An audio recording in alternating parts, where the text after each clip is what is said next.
Dream of the Red Chamber Chapter 67.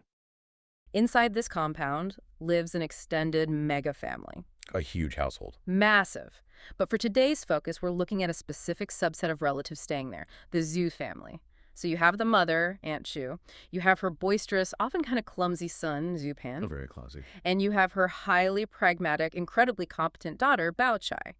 Now, we entered the story right after a devastating shock involving this family. A woman named Yu Sanji has committed suicide. And her utterly heartbroken fiancé, a man named Lu Jianglian, reacts to this horror by abruptly cutting off all his hair. Just boom. Done. Right. He abandons his former life and follows a mad Taoist priest out into the absolute unknown to become a monk. He just vanishes. And the shockwaves of this event, they crash directly into Aunt Sue's courtyard. Because Lu Xianglian wasn't just some distant acquaintance. No, not at all. He had recently saved the life of her son, Zhu Pan, from a brutal beating. Okay, let's unpack this, because the way the different characters react to this exact same horrific news is just mind-blowing. I mean, Aunt Shu is in full-on grateful mother mode when the news hits. She was literally in the middle of, well, she was planning to buy him a house. Yes, she's getting all his furniture together, picking a lucky day to arrange his wedding, all as this grand thank you gesture for saving her son. And then out of nowhere, her servants run in shouting that the bride-to-be has killed herself and the groom has vanished. And Aunt Sue just sits there, sighing. Completely paralyzed. She's trying to make sense of the senseless. She represents this very normal, deeply empathetic reaction of the older generation. Yeah. But then her daughter Bao Chai walks in. Right. Bao Chai hears this incredibly dramatic, tragic news about her brother's savior, and her reaction is remarkably stoic. She essentially brushes the entire tragedy off. She quotes a proverb to her mother, right? Yes. She says, "Unexpected storms in nature, sudden fortunes and misfortunes in life." Wow. She is essentially arguing that this was their destiny. The dead are dead, the gone are gone, and they should just let it be. Wait, so is she just being completely heartless here because her brother's savior just vanished? Her mom is mourning this dashed future, and Bao Chai is essentially shrugging it off as, hey, that's life. It sounds so cold. What's fascinating here is how Bao Chai's extreme pragmatism kicks in as a coping mechanism, and really as a survival skill for the family. How so? Well, she doesn't just dismiss the tragedy. She immediately redirects her mother's attention entirely toward business and household management. Oh, right. She reminds Aunt Sue that her brother, Shu Pan, has been back from his massive trading trip down south for about 10 to 20 days now. And they have critical social obligations that are being ignored. She literally pivots from sudden death straight into event planning. She points out that they haven't thrown a thank you dinner for the traveling clerks who accompanied her brother. But, I mean, why is she prioritizing a dinner party over a literal life and death tragedy? To understand that, we have to look at what a trading trip meant in the 18th century. Mm-hmm. Bao Chai points out that Su Pan's traveling companions have just returned from a journey of 2,000 to 3,000 li. And a li is roughly a third of a mile. Exactly. Ah. So we're talking about a grueling 1,000-mile physical journey. They didn't just hop on a flight. These men suffered 4 to 5 months of intense hardship on the road. Risking bandits, disease, terrible weather, all to manage the family's commercial goods. Right. So Bao Chai is hyper-focused on the family's reputation and business stability. She insists they must host a proper banquet for them. Because in this fiercely hierarchical society, failing to show gratitude to the loyal staff who keep your family wealthy isn't just rude. It's a threat to their entire social standing. Okay, that makes a lot of sense. She is anchoring her mother back to the practical reality of what they can control, managing the crisis by managing the household. And speaking of the brother, right in the middle of this conversation, Zhu Pan himself walks through the door. And he is not stoic at all. No, he comes in with actual tears in his eyes. He tells his mom that he took his servants and searched every single temple in the vicinity looking for his friend, Lu Jianglian. But he couldn't find a single trace of him. Nothing. Zhu Pan is deeply emotional here, which really balances out his sister's detachment. He feels he owes this man his life. Notice how Aunt Shu handles this, though. Taking a cue from her daughter's pragmatism, she shifts from her own shock into offering very grounded, motherly advice. She validates his feelings first. Yes.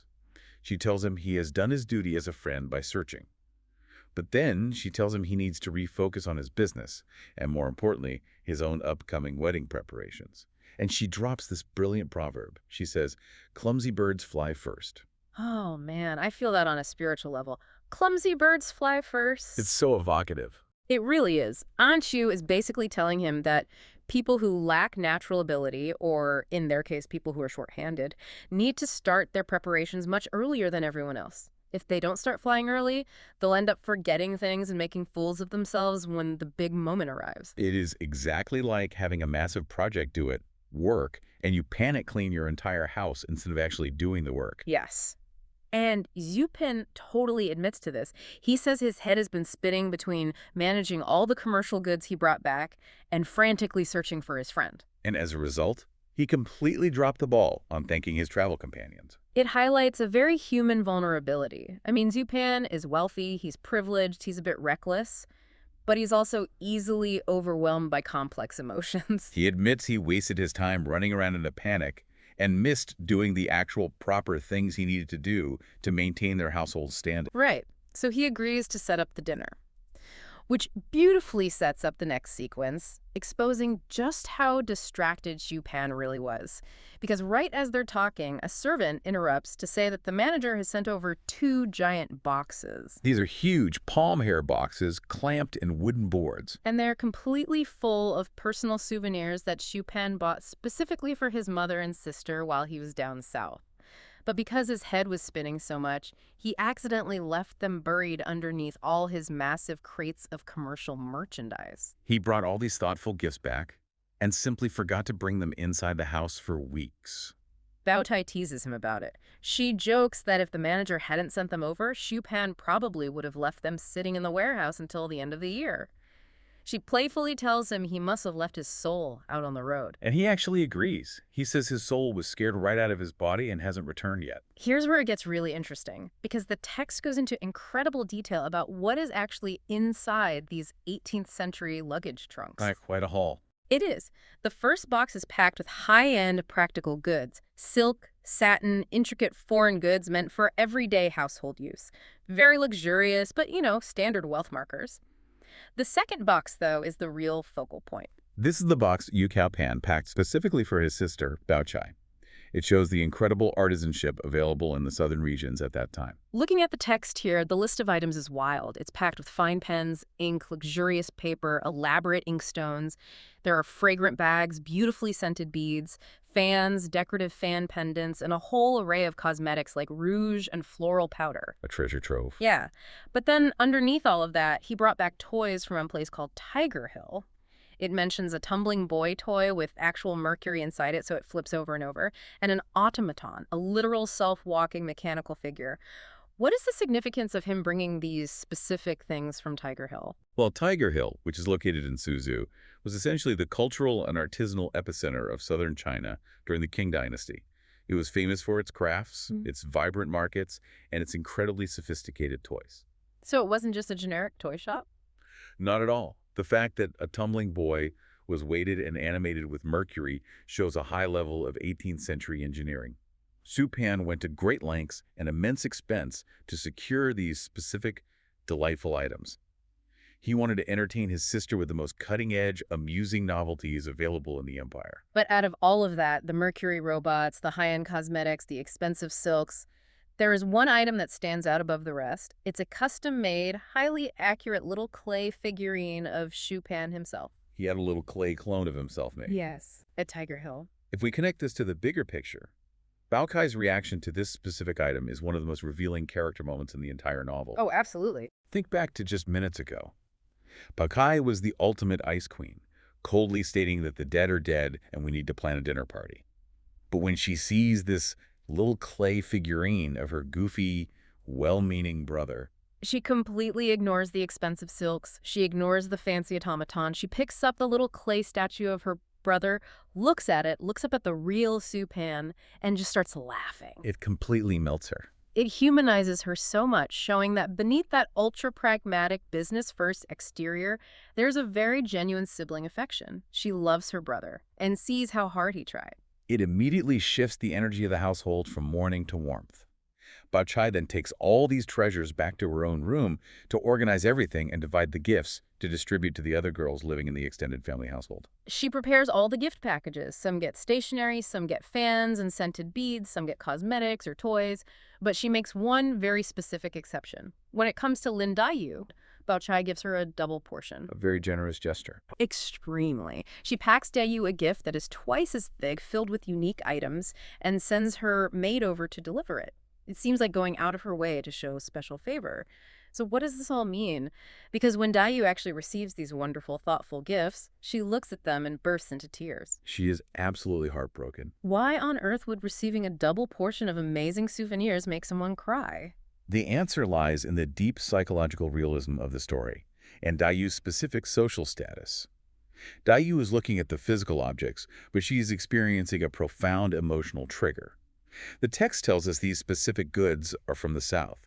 They are regional items from her own hometown area. Oh, wow. Looking at them violently reminds her of her own precarious position in this massive estate. It hits her that she is an orphan. She is living as a guest, a dependent with her relatives. Exactly the issue. In a fiercely hierarchical, family-centric society like 18th century China, lacking a nuclear family meant lacking a safety net, lacking advocates, lacking a foundation. And she's surrounded by people like Bao Chai, who have mothers and brothers to protect them and bring them local treasures. Seeing Zipan travel the world and bring back gifts for his mother and sister reminds Daiyu that she has no parents left. She has no brothers to bring her local gifts.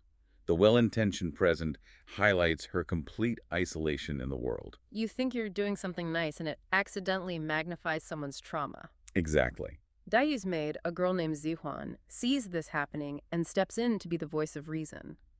She tries to comfort Daiyu by reframing the situation, pointing out the obvious. She says, "Hey, Bao Chai gave you a double portion. That proves how highly Bao Chai values you." Ziwan is essentially saying you shouldn't be sad. You should be thrilled that you are so respected by the most pragmatic person in this house. But Ziwan also takes a very practical medical approach to calming Daiyu down, right? Yes, which is crucial to understand in the context of traditional Chinese medicine. Daiyu suffers from a chronic illness. She has been taking her medicine daily and was just starting to show slight signs of recovery. Zihuan warns her that by crying and over-worrying like this, she is actively damaging her blood and qi. Zihuan is giving her tough love, saying she is literally making herself sick over a nice gift. But what does damaging your blood and qi actually mean in this context? Well, in traditional Chinese medicine, intense, prolonged emotions are believed to have a direct physiological impact on the internal organs. Grief and melancholy are thought to consume the body's vital life energy, the qi, and deplete the blood. Zihuan isn't just saying cheer up. She's warning Daiyu that this emotional spiral is a literal medical emergency that will undo all her physical healing. And Zihuan adds another layer of guilt to this, reminding Daiyu about the matriarch of the family, Grandmother Jia. Grandmother Jia has been stressing herself out, trying 1,000 different ways to find good doctors and the right medicine for Daiyu. She's desperate to help her. Yeah, so Zihuan tells her, if you ruin your health now by crying over this, you are just going to cause more stress and sorrow for the old lady who is trying so hard to keep you alive. She begs Daiyu not to treat her own precious body so lightly. Meanwhile, you have this delicate, emotionally charged domestic sphere, these quiet conversations in the Zhaxang pavilion where every single syllable carries this immense unspoken weight. yeah, it's very tense. Extremely. And sharply juxtaposed against that, you have the external mercantile world. This is characterized by wild rumors, sudden disappearances, and loud business banquets. It's like two entirely different realities. Exactly. The text uses these two opposing environments to show how human beings process completely different types of emotional turbulence. Okay, let's unpack this. Yeah. Right in the thick of that domestic emotional turbulence. It really throws us right in. It does. We open with Baiyu walking into Daiyu's room, and the mood is instantly heavy. He finds her with tears streaming down her face. And she tries to hide it, right? Yeah, when he asks who upset her, she forces a smile. She tries to brush it off, but her maid, Zihan, silently points to the pile of gifts on the table behind the bed. The items sent by Bao Chai. Right. So Baiyu looks at the gifts, he sees she's crying, and his immediate response is to make a joke. Of course it is. He asks her, "Are you opening a grocery store?" Which, to me, that seems like a terrible strategy when someone is clearly heartbroken. Wow. What is he trying to achieve there? The instinct there is pure deflection. Bao Yu instantly reads the situation. He knows the gifts from the South have triggered Dayu's deep homesickness. So he knows exactly why she's upset. Oh, absolutely. But instead of addressing that profound grief head on, he makes a very conscious choice to play the fool. Okay. He pretends to assume that she is crying because the gifts aren't enough. Oh, right. He promises to send people down to Jianya next year to bring back 2 whole boatloads of stuff so she won't have to shed tears. Exactly. He is deliberately misinterpreting her grief to lower the emotional stakes of the room. But Dai does not let him off the hook for that. Not at all. She is actually genuinely offended by the tactic. She fires back that no matter how little of the world she's seen, she wouldn't sink to the level of crying just because someone didn't send her enough presents. She shuts it down fast. Yeah, she tells him, I am not a 2 or 3-year-old child, and adds, I have my own reasons. How would you know? She is fiercely protecting her inner emotional life there. Notice how she refuses to let her complex sorrow be reduced to a child's tantrum over toys. Yeah, she's putting up a wall. She is establishing a boundary.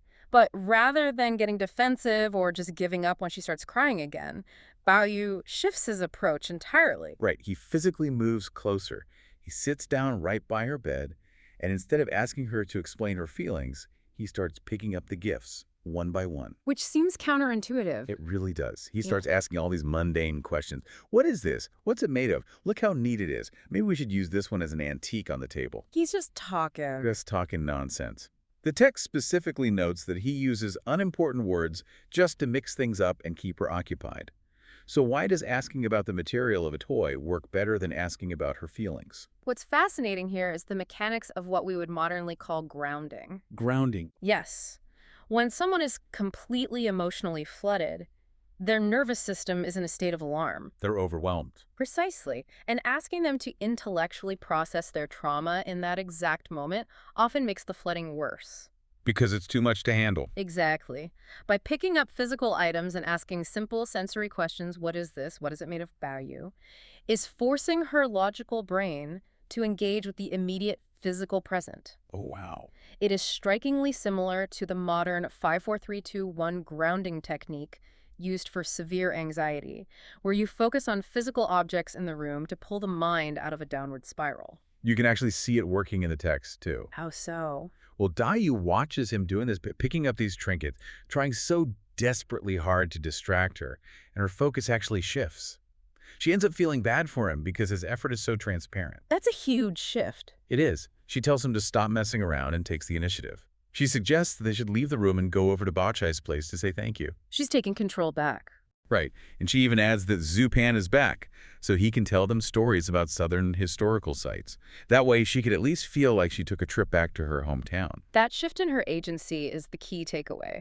By playing the fool and absorbing all that awkwardness, Baoyu provides a safe, low-stakes off-ramp from her despair. An off-ramp, I like that. Yeah, he allows her to transition from passive mourning in her bed to active engagement, deciding on her own terms how she wants to connect with her roots through Zupan's stories. I really want you, the listener, to think about a time when you had to comfort a friend who was just completely overwhelmingly upset. It's a tough situation. It's so tough. And sometimes the absolute worst thing you can do is demand they analyze their feelings.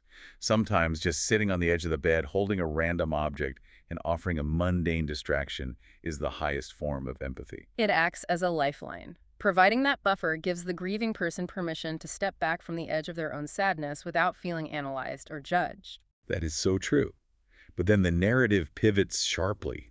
We are pulled out of this quiet, delicate bedroom and thrown right into Xu Pan's environment. The mercantile world. Loud and busy. He is hosting a lively dinner with 4 of his managers and clerks.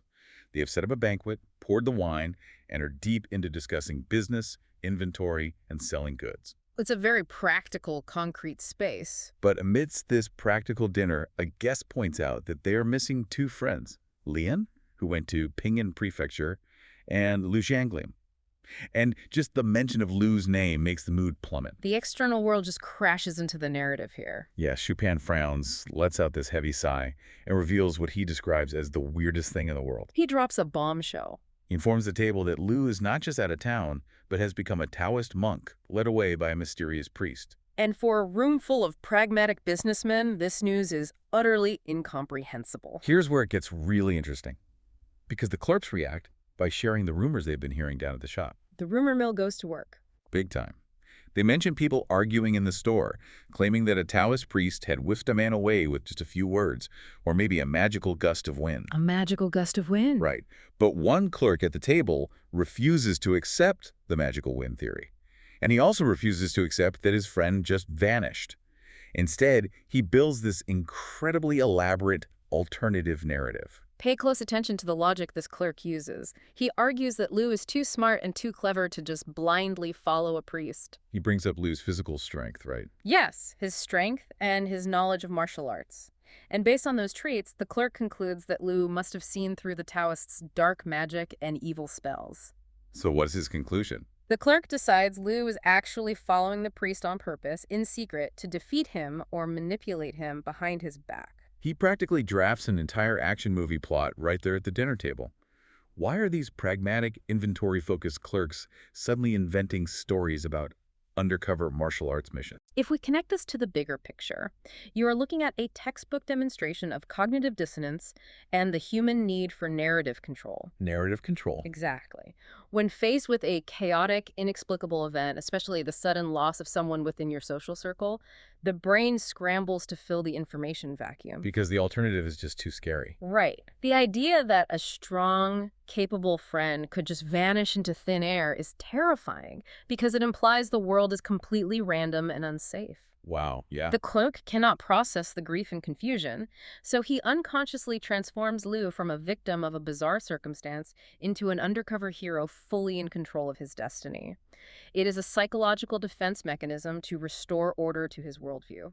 We see that same mechanism today. Whenever a shocking event happens, complex theories immediately form because accepting that the world is unpredictable is deeply uncomfortable. It's human nature.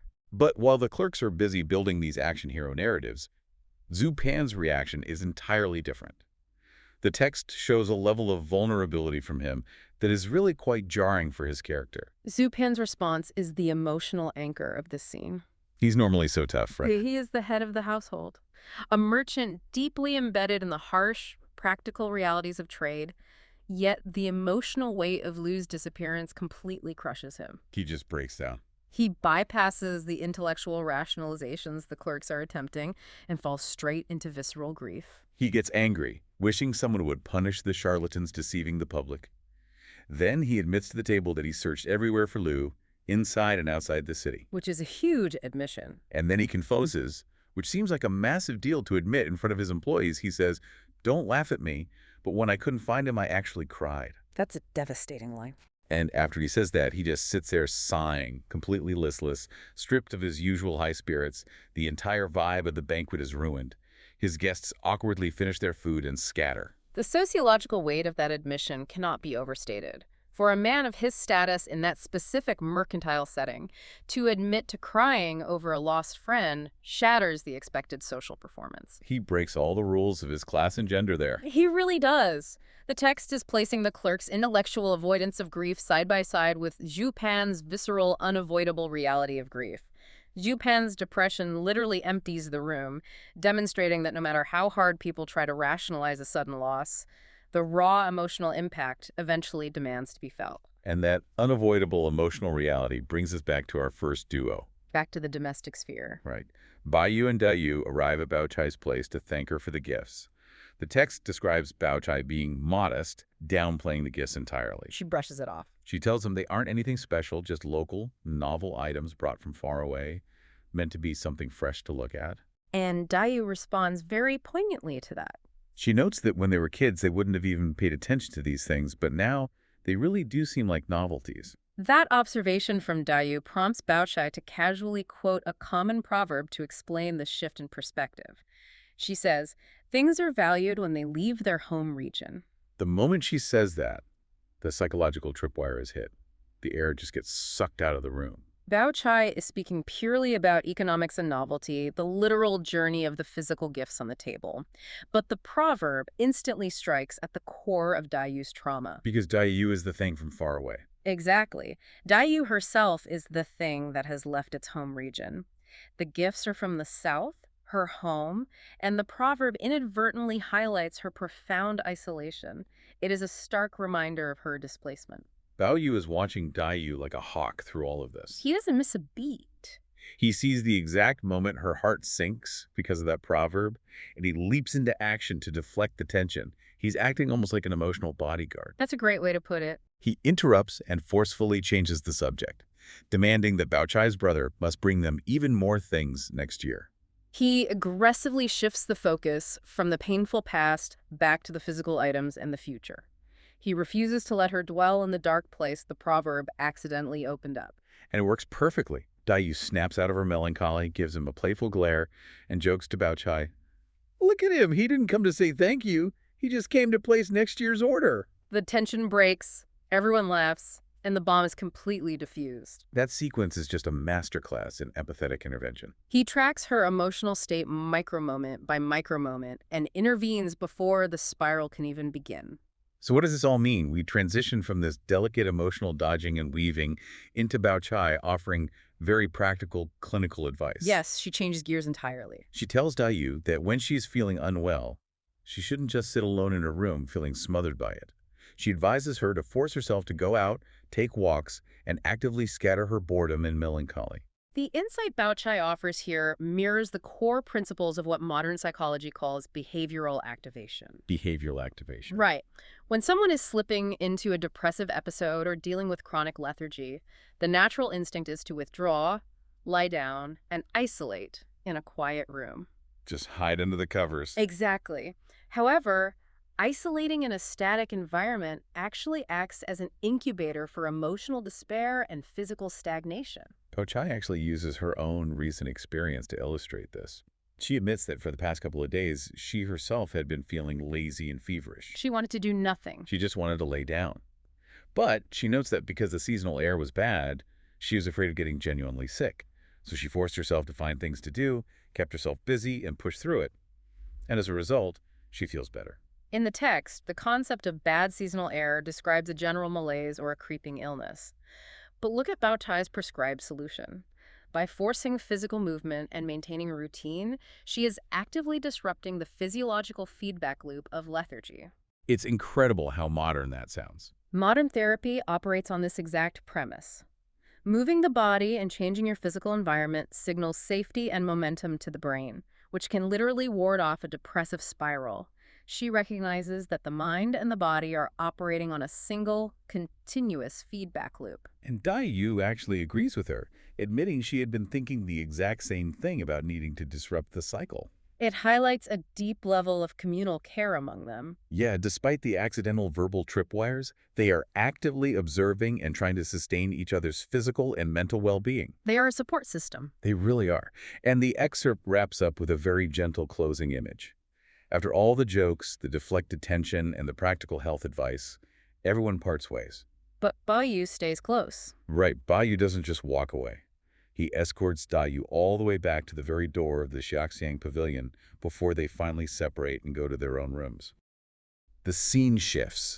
Aunt Zhao, and she is just overjoyed because she just received some gifts for her son, Juan, from a young woman in the family named Bao Chai. We really need to understand the social mapping here to see why Aunt Zhao is so relieved about this. Bao Chai is a wealthy, well-connected relative staying at the estate.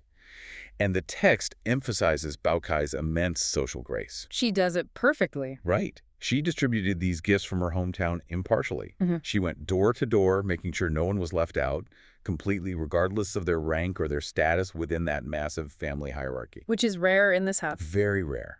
And Aunt Zhao explicitly contrasts this with another young woman living there, Dai Yu. And Zhao feels that Dai Yu haughtily ignores her and her son, refusing to even acknowledge them. I do think we need to look at Dai Yu's situation too, though, because she is an orphan living as a guest in this estate, which makes her, incredibly sensitive and prone to feeling isolated herself. That's a very fair point. But Aunt Zhao, who is a concubine and therefore occupies a very precarious, much lower status position in the family, she doesn't see Dai Yu's internal struggles.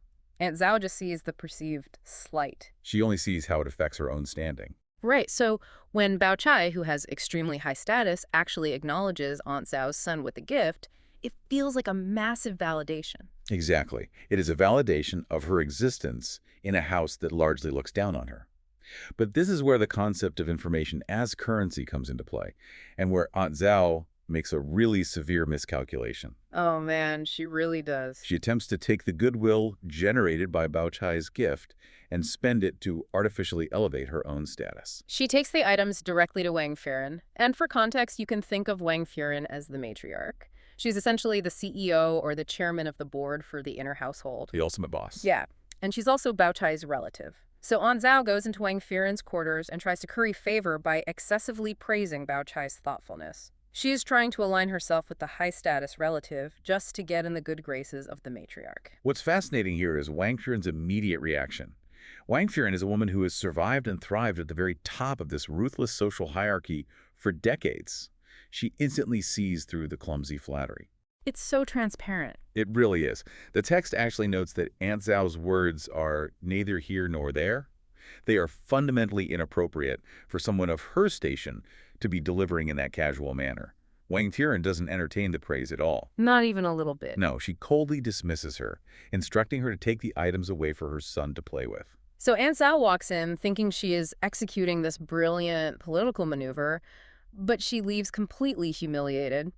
The source details her walking back to her room, angry, embarrassed, mumbling to herself. The joy of the gift is entirely destroyed. Yeah. She tosses the gifts aside, muttering about what they even are anyway. I mean, it reminds me of someone trying a bit too hard to network with senior management by bringing up a shared acquaintance, only to have it fall completely flat because the angle was painfully transparent. Have you ever seen that happen? Oh, definitely. The modern parallel holds up perfectly. But again, the consequences here are much heavier.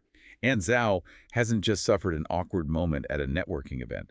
She has actively reminded the matriarch of her lack of refinement and emotional intelligence. She highlighted her own flaws. Exactly.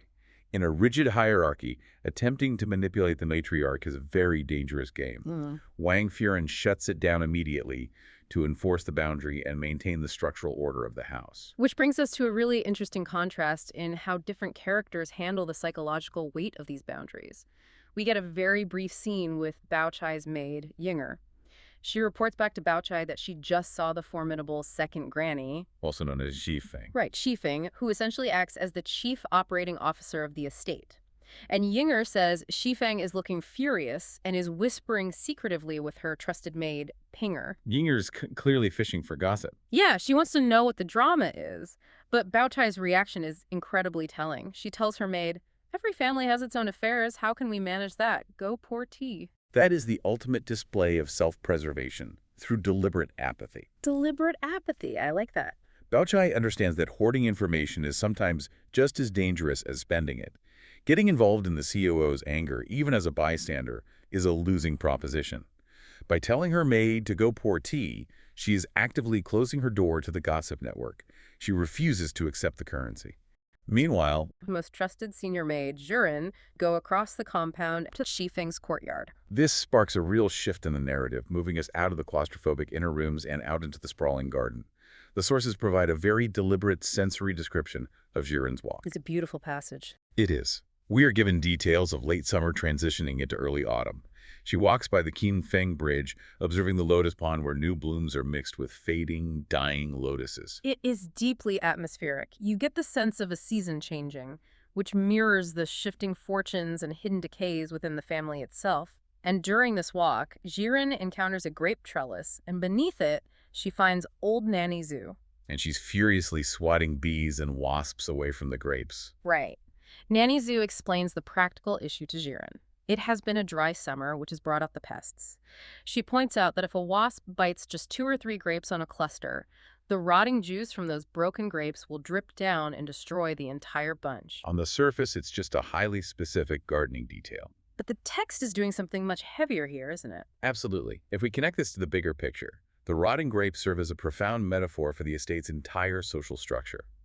In an ecosystem built on reputation, strict rules, and saving face, one bad rumor, one exposed secret, or one moral failing like a single wasp sting creates a rot. And it spreads. Exactly. That rot doesn't stay contained. It drips down the hierarchy, infecting the entire family structure. The integrity of the whole is constantly threatened by the smallest puncture. So Jiren, acting as a highly competent manager, immediately offers a systemic solution. She tells Nanny Zhu to have the buyers make small, breathable cloth bags to tie over the grapes.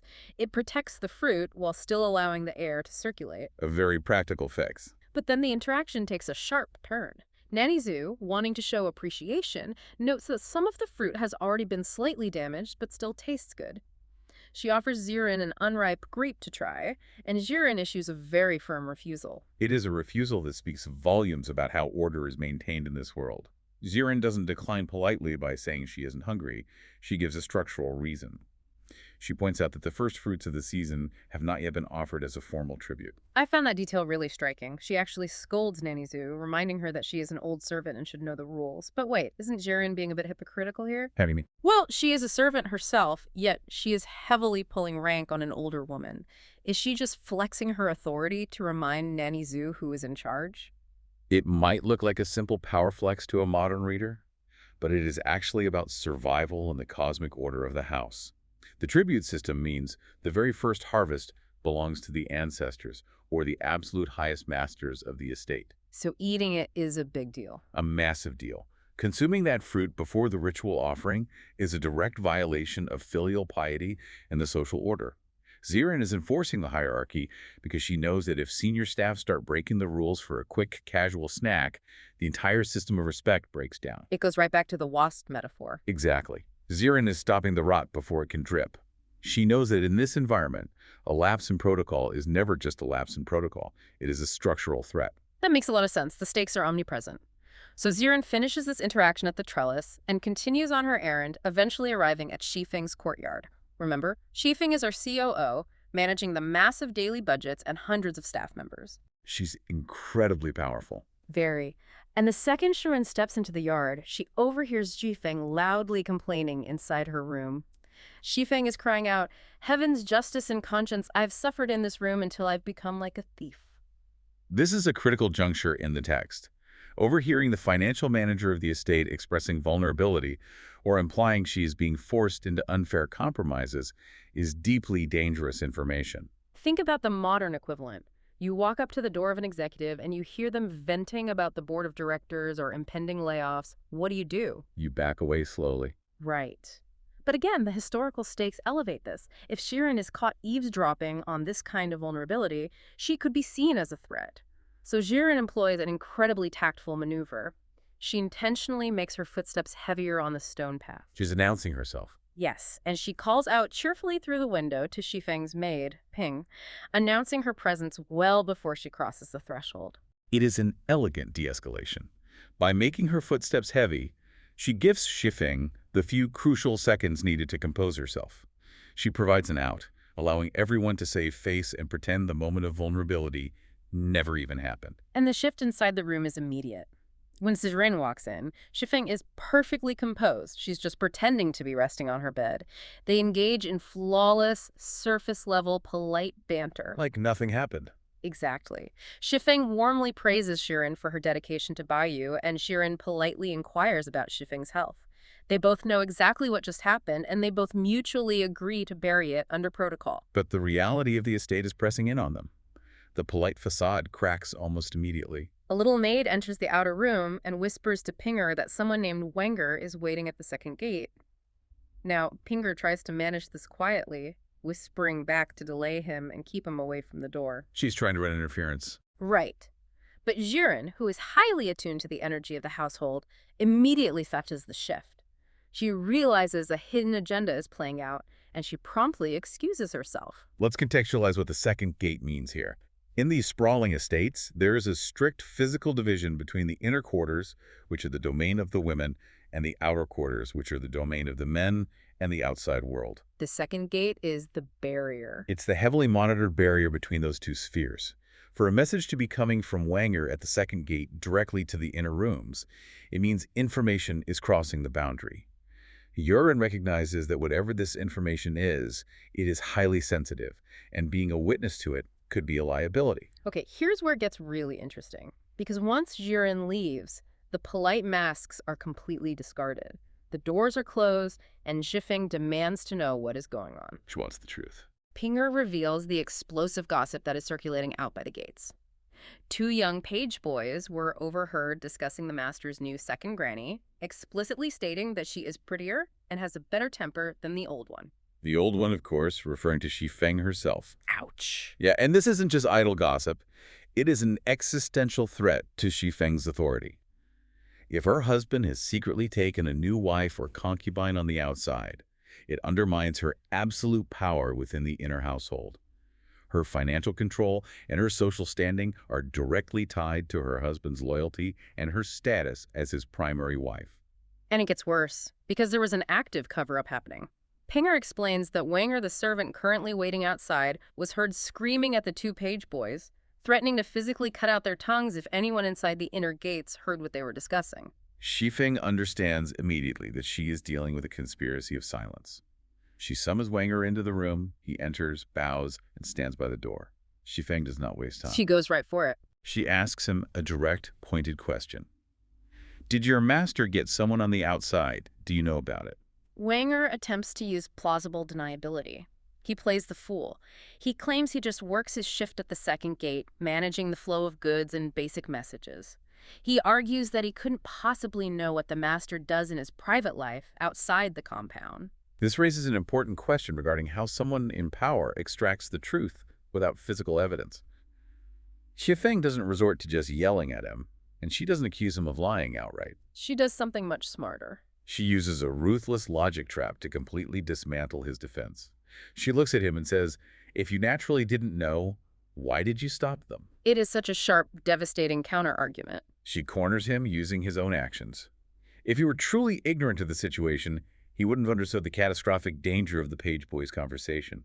He certainly wouldn't have threatened them with mutilation to keep the secret from crossing the second gate. Right, why care if it's just nonsense? Exactly. The very act of trying to suppress the rumor is undeniable proof that he knew the rumor was entirely true. The source material describes Wanger crumbling at this exact moment. His posture breaks. He gets on his knees, realizing his cover is entirely blown. He admits that the boys, whose names are Shenger and Jier, were indeed talking about it. But then he turns on them. Instantly. He immediately tries to pass the blame to save himself.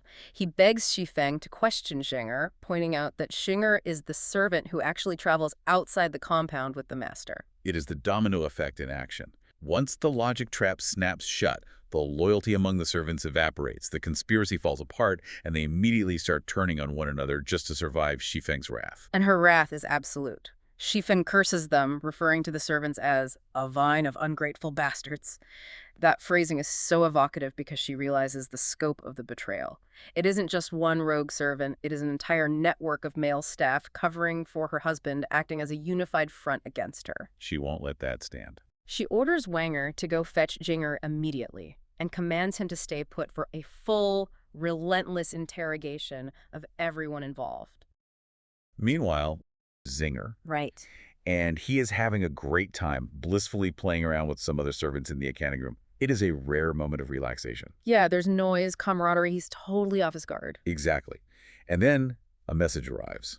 The second mistress of the household, Fengjie, is calling for him. And the physical reaction described in the text at just hearing her name, it's staggering. It really is. The moment Singer hears she wants him, he is described as being terrified, physically jumping in shock. He follows Wanger to go see her. Yeah. And before Singer even steps over the threshold into the room, Fengjie yells out from inside with this severe voice, "Call him!" Just her tone. Right. The text specifically notes that just hearing the tone of her voice makes Singer completely lose his mind. He is literally described as going soft with fear. Which is such a visceral detail. When he finally walks in and sees her expression and the solemn looks on the faces of the maids flanking her, his hat flies off, he instantly drops to his knees and he just starts banging his head loudly on the brick floor. Notice how the architecture and the silence of that inner room do half the work for her. Oh, absolutely. Singer leaves a loud, bustling accounting room and enters a highly controlled environment where even the maids are perfectly still. Wait, hold on, though. She hasn't even accused him of a specific crime yet, and he's already physically collapsing. Right. How does she actually start the interrogation if she doesn't even tell him what he's in trouble for? That is the brilliance of her methodology. Yeah. What's fascinating here is what this instant physical reaction tells us and tells you as the reader about Fengjie's absolute authority. She doesn't have to explain her anger. She doesn't have to build up to a threat. She rules through a well-established, carefully cultivated reputation of ruthlessness. Wow. The fact that her mere tone of voice through a doorway dismantles a grown man's composure speaks volumes about the ecosystem of fear she oversees. She hasn't leveled an accusation, but Singer is already mentally defeated. Which brings us directly to her playbook for breaking someone down. Her first tactic is what we could call the illusion of omniscience. Yes. She essentially bluffs him out of his shoes. She looks down at Singer and says, "Good boy. The good deeds you and your master have done. Just tell the truth." It's so vague. Right. She tells him she knows it doesn't directly involve him, but his crime was not coming to her first to report it. And then she drops this incredibly chilling line. Oh, I know the one. She says, "If you tell the truth, I'll spare you. But if there is a single word of a lie, you first feel how many heads you have on your neck." It's a brilliant bluff because, like you said, she leaves the accusation intentionally vague. The good deeds you and your master have done. Yeah. By not stating exactly what she knows, she forces Singer to fill in the blanks.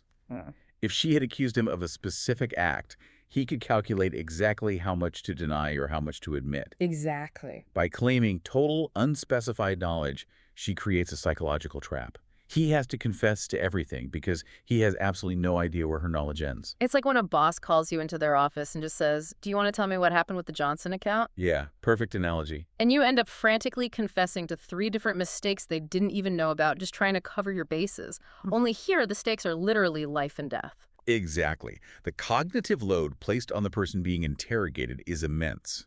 Singer is rapidly cycling through every single infraction he has ever committed or witnessed, trying to guess which one has triggered this wrath. And here's where it gets really interesting and honestly profoundly disturbing to read. Yeah. Singer is terrified, kowtowing and begging, asking what bad things he and his master have done. Fengjie erupts. She orders him to have his mouth slapped. Standard punishment at first glance. Right, and the guard, Wanger, steps up to do the hitting, but Fengjie immediately stops him. She scolds the guard, saying, "What confused bastard? Let him hit himself. Do I need you to hit him? You can slap your own face later." It's a huge shift. Yes. So instead of having her guard inflict the punishment, she orders Singer to slap his own face. And he does. He hits himself left and right over a dozen times until she finally tells him to stop. This specific moment is crucial for understanding the depth of her control. What's fascinating here is that making the victim punish themselves is the ultimate display of psychological dominance. Yeah. Think about the mechanics of this. If the guard had hit Singer, it would have been a standard physical punishment, an act of external force. The guard is the aggressor, Singer is the victim. But by forcing him to do it himself, she flips the dynamic entirely. She strips him of his basic bodily autonomy. She proves that her command overrides his own fundamental instinct for self-preservation. Wow. It completely breaks the servant's will without Fengjie ever having to lift a single finger herself. She outsources the violence, making the victim an active participant in their own degradation. It is a horrifyingly effective way to completely shatter whatever resistance he had left. It's so dark, but the pacing of the text won't let you look away. Then Fengjie throws out her next bluff. She asks him about the new mistress his master has taken outside the household, pretending she already knows the gist of the arrangement. And that's the breaking point. It completely breaks Singer. He is so panicked. The text gives us this incredibly visceral sensory imagery. He grabs his hat off his head, throws it down, and starts banging his head against the brick floor so hard it makes a loud, hollow thumping sound. You can almost hear it. You really can. He begs for his life, swearing he won't tell a single lie. And then the dam breaks. He spills the entire conspiracy. And the confession he provides isn't just a simple affair. It is a tangled, deeply entrenched web of aristocratic scandal. It perfectly illustrates how chaotic and destructive the whims of the upper class were to the people around them. The sheer scale of the betrayal here is staggering. Let me try to summarize this tea for you because it involves almost the entire male hierarchy of the family working together to deceive Fengjie. It really is a massive operation. It all apparently started on a trip to a family funeral. While there, Singer's master, the second master, takes a liking to the aunties of the first mistress, Madame Yu. Yeah, younger cousin, Ronger, essentially steps in to act as a fixer and matchmaker. He hypes the second master up and actually sets him up with one of these women, creating a completely secret household hidden behind the main mansion. Notice how the conspiracy operates. It's not just a secret romance. It's about the mechanics of how the aristocracy facilitates and hides its desires. Singer points out that Rongear even found the physical house and got it papered and prepared. They mobilized household resources, servants, money, property, all completely under the radar of Fengjie, who is the one ostensibly running the household's finances and logistics. And the conspiracy goes all the way to the top. Zinger reveals that there was a major hurdle in this plan. The woman the second master wanted was actually already engaged to someone else. A huge obstacle in that era. Exactly. She had been betrothed since childhood to an impoverished man named Zhang Hua. But this family had fallen on incredibly hard times. They were practically begging for food. So what does the aristocratic family do? Singer explains that the older master of the family, Zhen, simply threw an undisclosed amount of silver at the starving family, and they broke off the engagement. Problem solved. The bride was free for the taking, and the second master moved her into the secret house.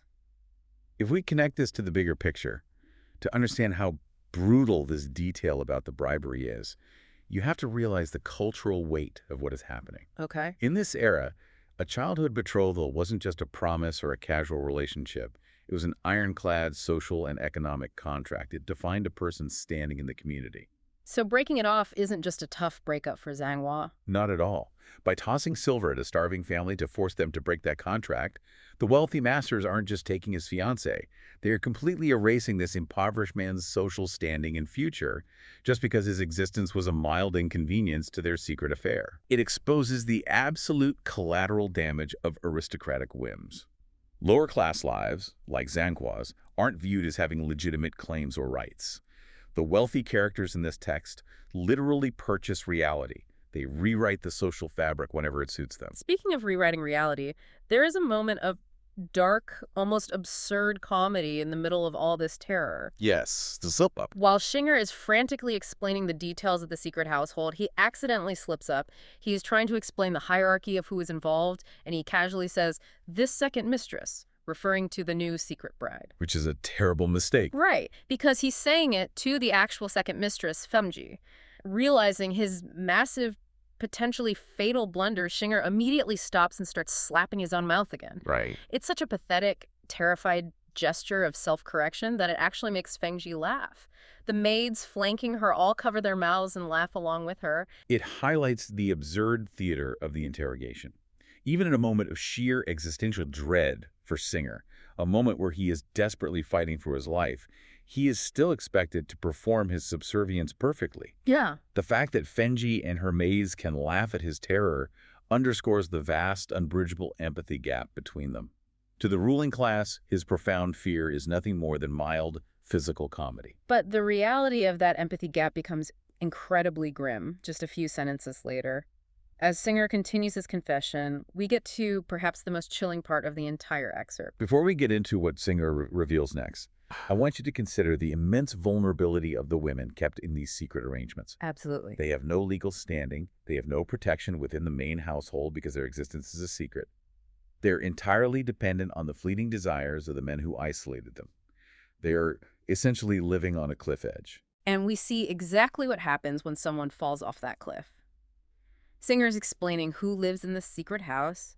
He tells Fengjie that the new bride's mother and sister live there as well. Yeah. And then, without any change in tone, he completely casually drops this bombshell. He says, "Just yesterday, the sister slit her own throat." Just threw that in there. Just like that. Yeah. A passing detail. He explains that she killed herself over a man named Liu Xianglian. Now, pay very close attention to how Fengjie responds to this. A normal human reaction to hearing about a brutal, violent suicide in a house secretly bankrolled by your own family would be shock or horror, or at least a demand for details about the tragedy itself. Fengjie. She is ice cold. Her immediate, highly calculated reaction is to assess the social fallout for the man the sister was involved with. Exactly. She doesn't ask about the sister. She just says, this person still has high good fortune, saving him from being a famous cuckold. That's it. That is her entire takeaway from hearing that a young woman just slit her own throat. If we connect this to the bigger picture again, this brief exchange is profoundly revealing about the mechanics of power. It underscores the utter lack of empathy Fengjie possesses, specifically toward other women who operate in her orbit. Yeah, it's brutal. She views these secret brides and their sisters purely as liabilities, pawns, or social embarrassments. A young woman's violent death is processed instantly in her mind, not as a tragic loss of life, but as a dodged bullet for a man's reputation. Wow. It shows you exactly how Fengjie's mind operates. Every single piece of information, no matter how gruesome, is immediately categorized as a win, a loss, or a social risk. So, with the whole sprawling scandal laid bare, Fengjie moves immediately into crisis management. She has the information. Now she has to control the blast radius. She goes into full containment mode to seal the leaks. She locked it down. First, she turns Singer, who was supposed to be her husband's loyal servant, into her own captive informant. She points at him and says, "You are not allowed to go back there from today on. Whenever I call you, you must arrive. If you are one step late, you just try it." She literally threatens to smash his legs into pieces if he breathes a single word of this interrogation to his master. Singer is so thoroughly terrified, he just keeps saying yes and tries to scramble out of the room, but she calls him back just to terrorize him one last time, warning him about keeping his skin intact if he leaks a word. She is severing her husband's lines of communication without him even knowing it. She has blinded her enemy. And she doesn't stop with Singer. Right, the Gara. She calls Wanger back into the room. She doesn't yell at him right away. The text notes that she stares him down for the duration of 2 or 3 sentences, just pure, oppressive, silent intimidation, before finally telling him that if anyone outside speaks a single word of this, it will be entirely on his head. Just piling on the pressure. She effectively makes the guard responsible for the silence of the entire household. The atmosphere after the men finally leave the room is so intensely heavy. Fengjie dismisses the young maids, leaving just herself and her closest confidant, Pinger. Fengjie turns to Pinger and says, "Did you hear all that? This is just great." And the text specifically notes a heartbreaking detail. Pinger is too terrified to even answer. She doesn't dare speak a single word. All she can manage is a nervous, placating smile. That image of Pinger is the perfect encapsulation of the isolation of power. Think about what Fengjie has achieved in the span of an hour. It's a lot. She has won the interrogation. She's extracted all the information. She has successfully terrorized the staff into total submission. But look at the environment she has created to achieve that victory. Even her right-hand woman, her closest ally in the house, is too paralyzed by fear to actually have a conversation with her. The final image leaves us with Fengjie lying down on her pillow. She is getting angrier and angrier as she stews over the betrayal. Then suddenly she frowns, and you can practically see the gears turning as a plan forms in her mind. Yeah, she doesn't stop. She calls Pinger over and declares that she knows exactly how to handle this entire mess, and she isn't even going to wait for her husband to return to discuss it. She is taking unilateral control. She is an incredibly brilliant strategist, entirely alone in a fortress of her own making, preparing to go to war with her own family.